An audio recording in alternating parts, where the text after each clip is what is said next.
আলহামদুলিল্লাহ, এই পর্যায়ে আপনাদের সম্মুখে কুরআন ও হাদিস থেকে আলোচনা করবেন মাওলানা মাসুম বিল্লাহ মুহিব্বি আল হোসাইন, খলিফা চট্টগ্রাম সিদ্দিকিয়া দরবার শরীফ। মাওলানা মাসুম বিল্লাহ মুহিব্বি আল হোসাইনি ঢাকার মেহমান, খলিফা চট্টগ্রাম সিদ্দিকিয়া দরবার শরীফ। ইন্নাল হামদুলিল্লাহ আলহামদুলিল্লাহি নাহমাদুহু ওয়া নাস্তাঈনুহু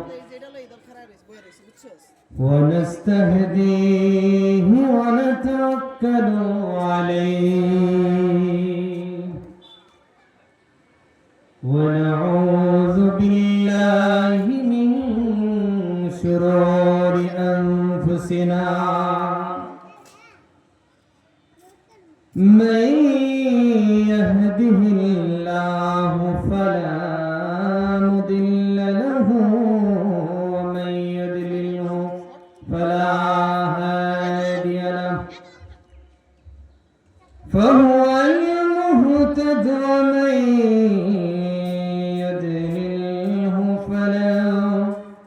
تجد له وليا مرشدا ونشهد أن سيدنا وسندنا وحبيبنا ومولانا محمدا عبد الله ورسوله الذي كافة للناس بشيرا ونذيرا وداعيا إلى الله بإذنه وسراجا وقمرا منيرا. أما بعد فقد قال الله تعالى في كلامه القديم والفرقانه الحميد. أعوذ بالله من الشيطان الرجيم. بسم الله الرحمن الرحيم. قل إن الموت الذي تفرون منه فإنه ملاقيكم. صدق الله العظيم وصدق رسوله النبي الكريم ونحن على ذلك لمن الشاهدين والشاكرين والحمد لله رب العالمين. وقال تعالى في شان حبيبه ومحبوبه مقبرا وآمرا: إن الله وملائكته يصلون على النبي يا أيها الذين آمنوا صلوا عليه وسلموا تسليما. اللهم صل على سيدنا مولانا محمد وعلى آل سيدنا مولانا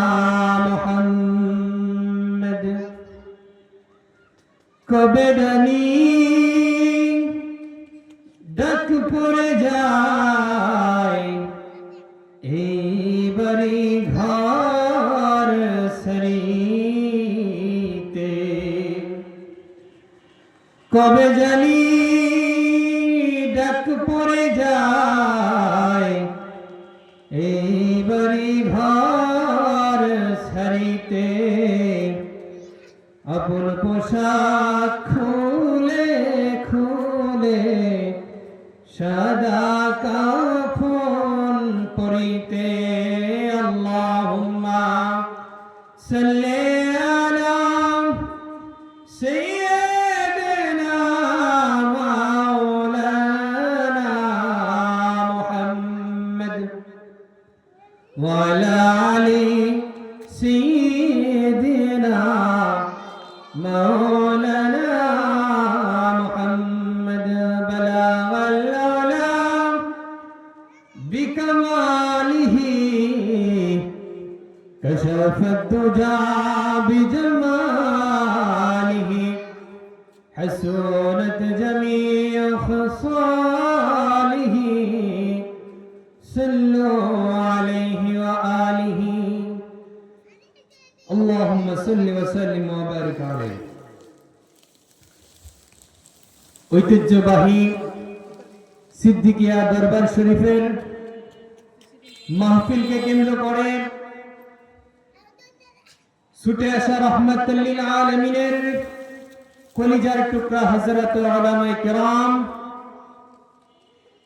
মুরব্বিয়ানে আযম,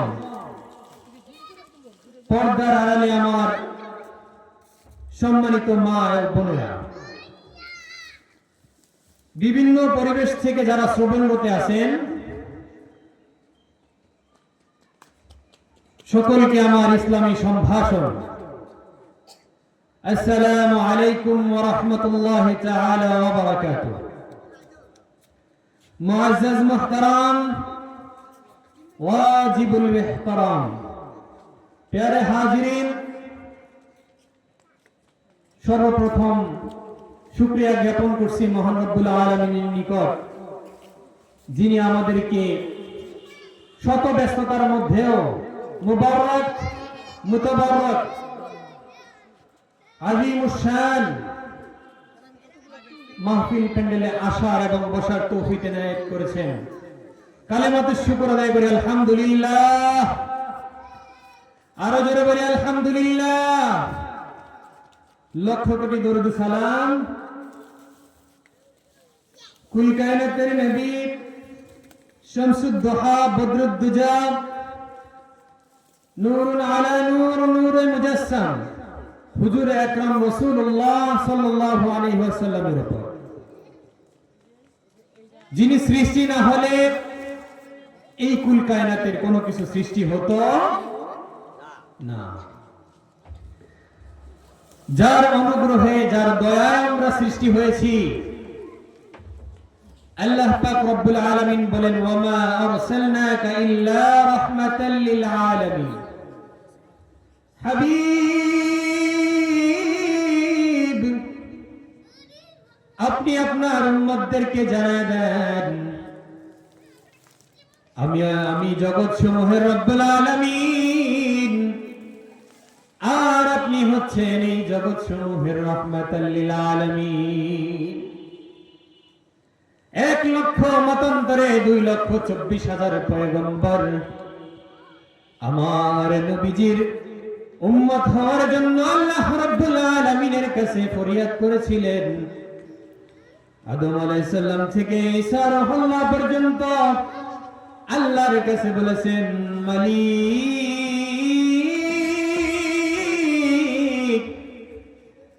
আখিরি পয়গম্বরের উম্মত হিসাবে আমাদেরকে দুনিয়ায় প্রেরণ করা যায় কিনা।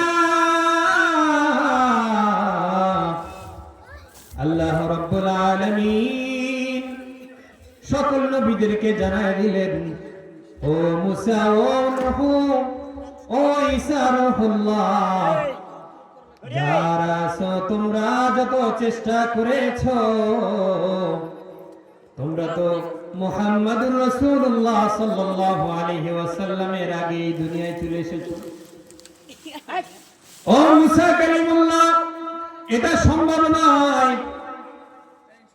ও দানিয়াল আলাইহিস সালাম, এটা সম্ভব নয়, কারণ তোমরা অনেক আগে চলে এসেছো। পরিশেষে সর্বশেষ ঈসা রূহুল্লাহ এর দোয়াটা কবুল হলো। আল্লাহ রাব্বুল আলামিন ঈসা রূহুল্লাহকে 33 বছর বয়সে প্রথম আসমানে উঠিয়ে নিলেন।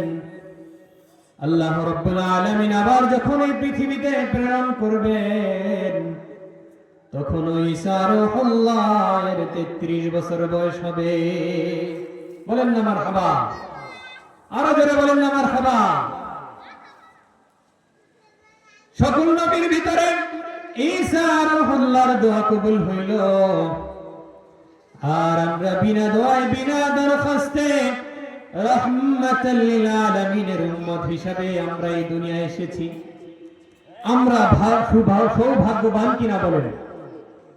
আমরা অবশ্যই সৌভাগ্যবান। আমরা নামে মুসলমান হলে হবে না, আমাদেরকে কাজে কর্মেও মুসলমান হিসাবে দেখাতে হবে। এই ক্ষণিকের দুনিয়াতে আমাদেরকে কবরের সামান অর্জন করে কবরে যেতে হবে। যদি কবরের হিসাব যদি দুনিয়ায় বসে কামাই করে যেতে না পারেন, আপনাকে ওই কবর আপনাকে যারা পরিমাণ ছাড় দেবে না, কবর আপনাকে চিনবে না। আপনি বড়লোক ছিলেন কিনা, আপনি পীর সাহেব ছিলেন কিনা, আপনি দুনিয়ার কত বাহাদুর ছিলেন, আল্লাহ রাব্বুল আলামিন আপনাকে মৃত্যুর পরে এটা চিনবে না। যদি আপনি মুমিন বান্দা হয়ে মৃত্যুবরণ করতে পারেন, তাহলে আল্লাহ রাব্বুল আলামিন আপনাকে কবর হয়তো শান্তির বাগান হয়ে যেতে পারে। আরো জোরে বলেন না সুবহানাল্লাহ।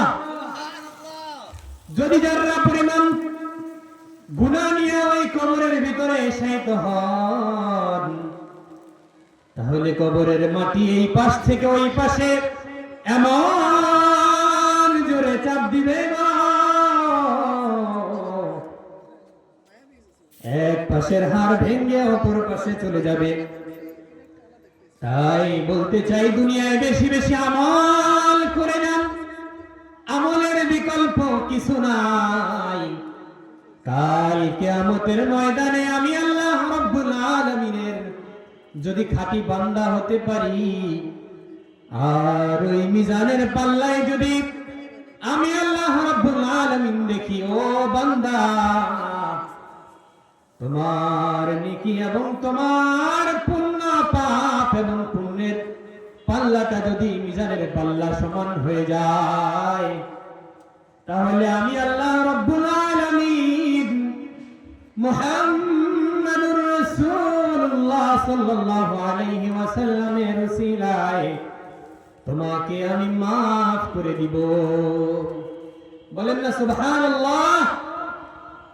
আমরা যদি শুধু পাপ করি আর যদি নেক না করি, তাহলে ওই কাল কিয়ামতের ময়দানে, ওই কবরে, ওই মিজানে, ওই হাসরে আমাদের কোনো উপকার আসবে না। কোন আসবে? তাই দুনিয়ায় বসে পাপ কাজ করতেছি, চাইলেই আমরা পাপ থেকে ফিরতে পারতেছি না। কারণ ইবলিস শয়তান এমন এক শয়তান, আদমকে সিজদা করতে বলা হয়েছে, তিনি আদমকে সিজদা করবে না, কারণ আদম হচ্ছে মাটির তৈরি আর আমি শয়তান হচ্ছে আগুনের তৈরি। আমি শয়তান কিভাবে মাটির তৈরি, ওই আদমকে সিজদা করি। আদমের সম্মান দিয়েছেন কে? আরো জোরে বলেন, আদমের সম্মান দিয়েছেন কে? আল্লাহ রাব্বুল আলামিন। কিন্তু আদমের সিজদা না দেওয়ার ফলে ওই যেই জিনটা ছিল, যার সিজদা পৃথিবীর সর্বকানায় কানায় ছিল, সকল ফেরেশতাদের সরদার ছিল, আদমকে সিজদা না দেওয়ার ফলে আল্লাহ রাব্বুল আলামিন তাকে শয়তান হিসাবে রূপান্তরিত করে দিল।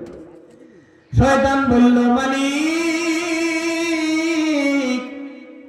আমাকে তো জাহান্নামে দোজখে দিয়ে দিলা, তাহলে আমাকে একটা সুযোগ দাও,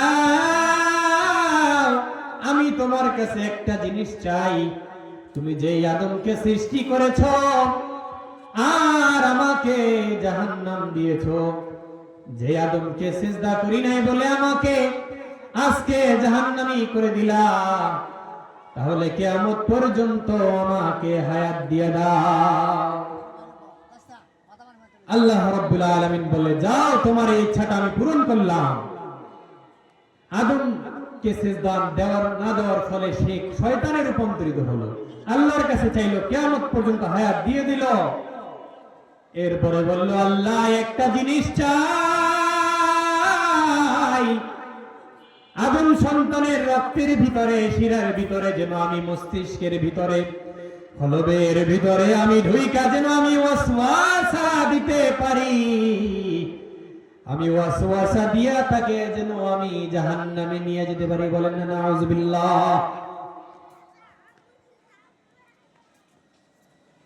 আমি শয়তান একা কেন জাহান্নামে যাব? তোমার সৃষ্টির মানব জাতিকে নিয়েও আমি জাহান্নামে যাব।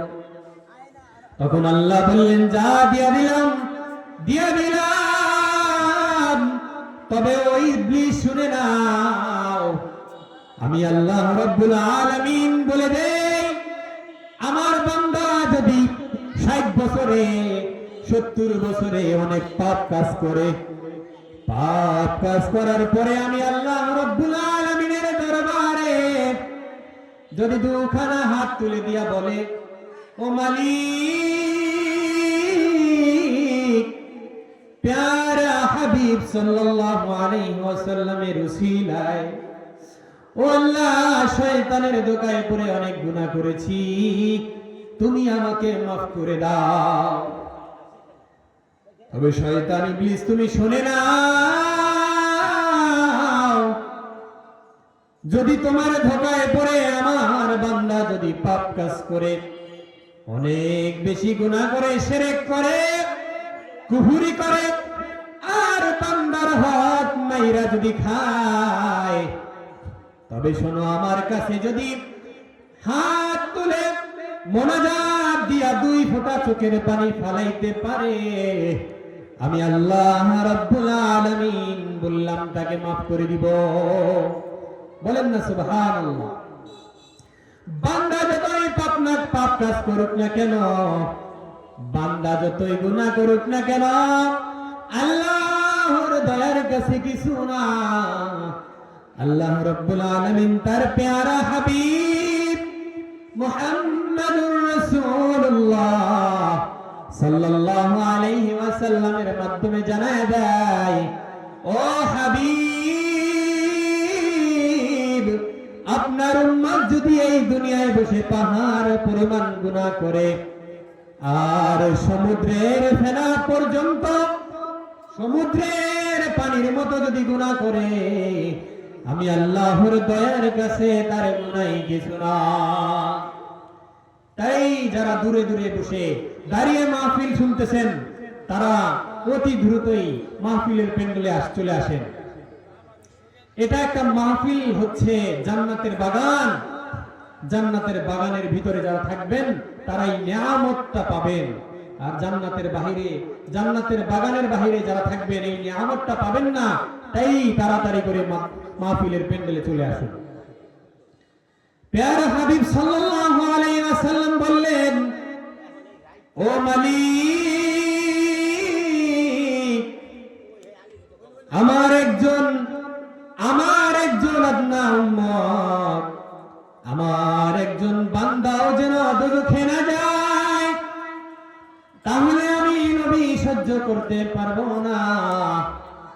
হযরত আদম আলাইহিস সালামের উম্মতের ভিতরে 1000 উম্মতের ভিতরে 999 জনকে বাম দিকে দিবেন আর একজনকে ডান পাশে রাখবেন। তখন সাহাবীরা বললেন, রাসূলুল্লাহ, আদম নবীর উম্মতরা 900 বছর 1000 বছর হায়াত পেয়েছে, তারা এত হায়াত পাওয়ার পরেও কি সওয়াব করেছে, কি গুনাহ করেছে, তারপরেও যদি 1000-এর ভিতরে যদি একজন জান্নাতে যায়, তাহলে আমরা উম্মতে মুহাম্মাদী 100 বছরের হায়াতের জিন্দেগিতে ভালো মতো ইবাদত করতে পারি নাই, নামাজ পড়ি নাই, রোজা রাখি নাই, হজ পালন করি নাই, আল্লাহ যাকাত ফরজ হয়েছে দেই নাই, অহংকার করতে নিষেধ করেছো, অহংকার করেছি, পরনিন্দা করেছি, সুদ ঘুষ খেয়েছি, হালাল খাবার খাই নাই, হারাম খেয়েছি, তাহলে আমাদের এই ক্ষণিকের জীবনে আমাদের যতটুকু আমল করেছি এই আমল দিয়ে কি আমরা জান্নাতে যেতে পারবো? হাবিবুল্লাহ বললেন, ও সাহাবীরা রে, কান্না কইরো না, আতঙ্কিত কইরো না, তোমরা আতঙ্কিত হইও না,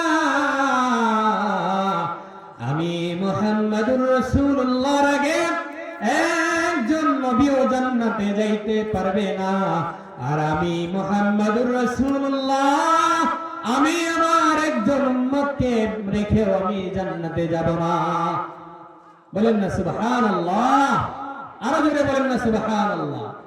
তাই নবীজিকে ভালোবাসতে হবে, নবীজিকে এত ভালোবাসতে হবে, ভালোবাসতেই হবে, কারণ নবীজিকে ভালোবাসার কোনো দলিল হয় না। কারণ নবীজিকে যদি ভালোবাসার দলিল খুঁজতে যান, তাহলে এখন তো অনেক ফেরকা বের হয়েছে। নবীজিকে ভালোবাসতে গেলে সমস্যা, নবীজিকে তাজিম করে মিলাদ পড়লে অনেক সমস্যা, কারণ দাঁড়াইয়া মিলাদ পড়া যাবে না, কিয়াম করা যাবে না, এইটা বলেন না। নবীজিকে আমরা আল্লাহর থেকে বড় মনে করি না, আল্লাহ বলেছেন শিরকের গুনাহ আমি মাফ করি না। রাসূলকে নিয়ে বাড়াবাড়ি নয়, ছাড়াছাড়ি নয়, যে যেরকম পোশাক পরেন যান, আজ হোক কাল হোক জান্নাতে দেখা হবে ইনশাআল্লাহ। হয় আপনি আমার আগে যাবেন, নয়তো আমি আগে যাব, পার্থক্য এতটুকুই। তবে নবীজিকে ভালোবাসার ক্ষেত্রে কোনো কার্পণ্যতা করা যাবে না।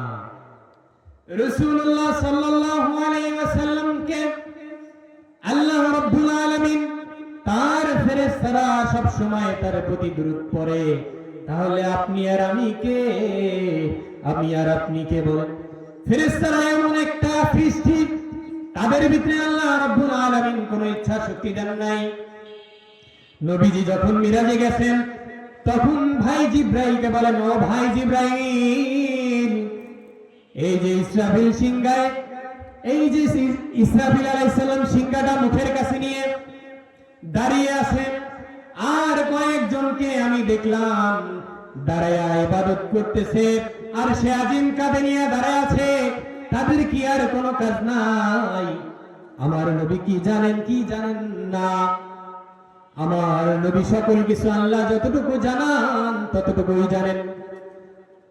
জিবরাইল আলাইহিস সালাম বললেন, ও হাবিব,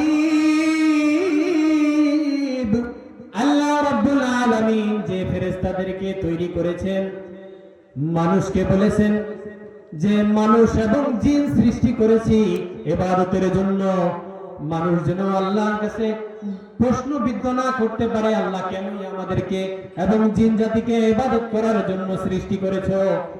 তখন আল্লাহ বললেন, হাবিবের মাধ্যমে দেখে আনলেন আর বললেন, শোনো, আমি যদি ইবাদতের জন্য এই জিন এবং ইনসানকে তৈরি করতাম, 24 ঘন্টা অনবরত ফেরেশতারা আমার জিকির করে, আমার হাবিবের জিকির করে, আমার ইবাদত করে, তাহলে আমি মানুষকে সৃষ্টি করতাম না। কিন্তু মানুষকে বিবেক দিয়েছি, বুদ্ধি দিয়েছি, আকল দিয়েছি, সে তার বুদ্ধি আকল দিয়া সে জান্নাতেও যাইতে পারবে, জাহান্নামেও যাইতে পারবে। তাই নবীকে ভালোবাসতে হবে, রসুলকে ভালোবাসতে হবে। রসুলকে ভালোবাসার ক্ষেত্রে কৃপণতা করা যাবে না। তোমারি জিয়ারত পাওয়ার আশামোর ইয়া রাসূলুল্লাহ, স্বপনে দাও দেখা, দাও চেহারা তব ইয়া হাবিবাল্লাহ,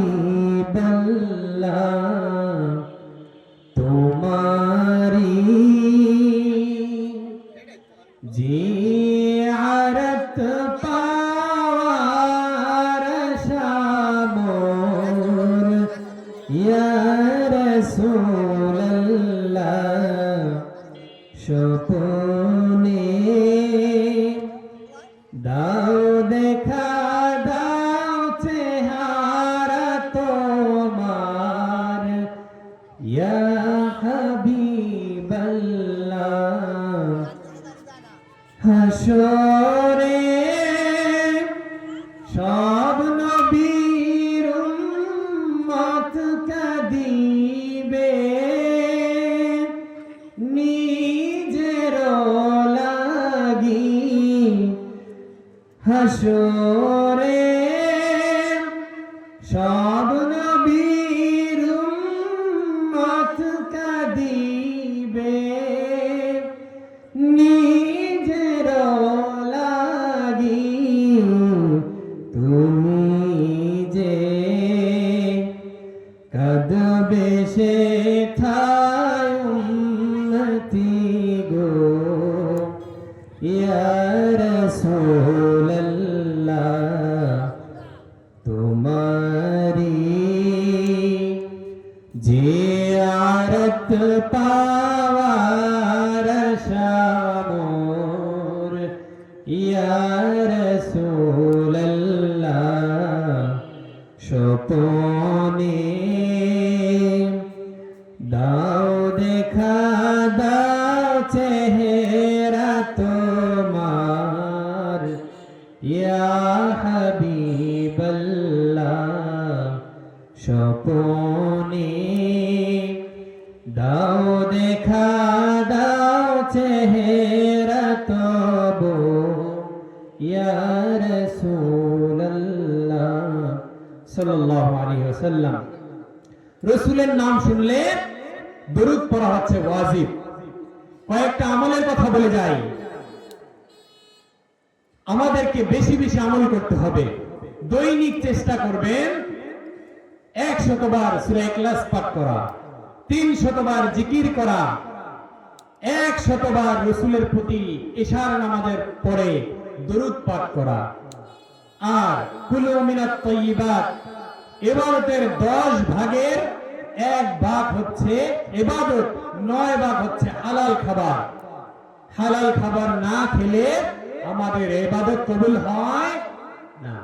ইবাদত যদি কবুল না হয় তাহলে আমাদের আমলনামায় কি কিরামান কাতিবিন সব লিখবেন? লিখবেন না।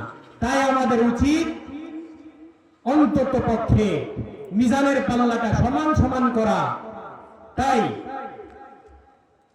বেশি বেশি সুবহানাল্লাহি ওয়া বিহামদিহি সুবহানাল্লাহিল আযীম পাঠ করা। বুখারী শরীফের সর্বশেষ হাদিস। যদি কেউ মিজানের পাল্লাটাকে ভারী করতে চায় তাহলে সে যেন সুবহানাল্লাহি ওয়া বিহামদিহি সুবহানাল্লাহিল আযীম বেশি বেশি পাঠ করে। আর হিংসা, বিদ্বেষ, মারামারি, কারো পিছনে গীবত করা যাবে না। আর চেহারাটাকে নবীর সুন্নাত দ্বারা পরিপূর্ণ করতে হবে। নিজ পোশাক জামা পরতে হবে, এক মুষ্টি দাড়ি রাখতে হবে, হালাল হারাম বাছাই করে খাইতে হবে। মিথ্যা কথা বলা যাবে না। as-sidqu yunji, সত্য মানুষকে মুক্তি দেয়। আল কিযবু ইউহলিক, মিথ্যা মানুষকে ধ্বংস করে দেয়। একটা মিথ্যা কথা গোপন করতে শত শত মিথ্যা কথা বলা লাগে। তবে শুনেন, এই পৃথিবীতে যদি আপনি মিথ্যা কথা বলে পার পেয়েও যান, কিয়ামতের ময়দানে ফাঁক ফোকর নাই। দুনিয়ার সিসি ক্যামেরায় যদি হুবহু সকল কিছুই দেখা যায়, আল্লাহ রাব্বুল আলামিন সকল কিছু দেখতে পান কি পান না? অবশ্যই আল্লাহ রাব্বুল আলামিন সকল কিছু দেখতে পান। তাই আল্লাহ রাব্বুল আলামিন বললেন, ও হাবিব, আপনি আপনার উম্মতদেরকে জানায় দেন, কুল্লু নাফসিন যায়িকাতুল মাউত। কোরআন শরীফের 3 জায়গায় 3টা সূরায় এই সেম আয়াত এসেছে। একবার বললেই হইতো। আমাদেরকে মৃত্যুর স্বাদ আস্বাদন করতেই হবে। তবে শুনেন, আল্লাহ তাআলার বেশি বেশি শুকরিয়া আদায় করবেন। মা আসাবা মিন মুসিবাতিন ইল্লা বিইজনিল্লাহ। আল্লাহর হুকুম ব্যতীত আমাদের জীবনে দুঃখ, দুর্দশা, রোগ, বালা মুসিবত আসে না। তাই ইন্নাল্লাহা মা'আস সাবিরিন, ধৈর্য ধরতে হবে। আল্লাহ তাআলা ধৈর্যশীলদেরকে পছন্দ করেন। যদি আমরা ধৈর্য ধরতে পারি, আল্লাহ তাআলার ইবাদত করতে পারি, দুনিয়া এবং আখিরাত আমাদের জন্য কামিয়াব। আল্লাহর রাসূল সাল্লাল্লাহু আলাইহি ওয়াসাল্লাম বলেন, আউয়ালা মা ইউহাসাবু বিহি আবদু ইয়াউমাল কিয়ামাতিস সালাহ। কিয়ামতের দিন সর্বপ্রথম আমি আল্লাহ রাব্বুল আলামিন নামাজের হিসাব নিব।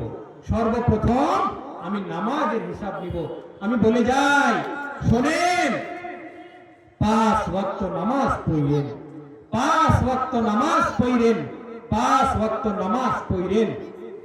আর শুক্রবার জুমার নামাজটা আদায় কইরেন। হিংসা বিদ্বেষ কইরেন না, মিথ্যা বললেন না, হারাম খায়েন না, সুদ ঘুষ এর 70টা গুনাহ। 1 নাম্বার গুনাহ সরাসরি আল্লাহ রাব্বুল আলামিনের সাথে যুদ্ধ ঘোষণা করা। আর 70 নাম্বার পাপ হচ্ছে নিজের মাকে নিকাহ করা। তাই এগুলা থেকে আমরা দূরে থাকবো ইনশাআল্লাহ। ওমা আলাইনা ইল্লাল বালাগ। যতটুকু কথা বলেছি, যতটুকু আলোচনা করেছি, আমাকে সহ আপনাদের সবাইকে আমল করার তৌফিক দান করেন। আসসালামু আলাইকুম ওয়া রাহমাতুল্লাহি তাআলা ওয়া বারাকাতুহু।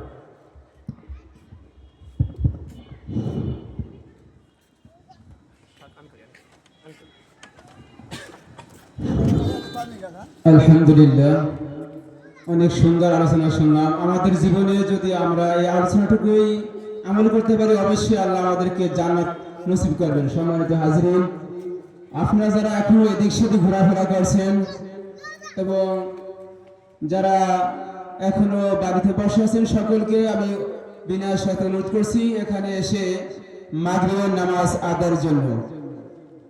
চরজগা মহান সিদ্দিকিয়া দরবার শরীফের 2য় দিনের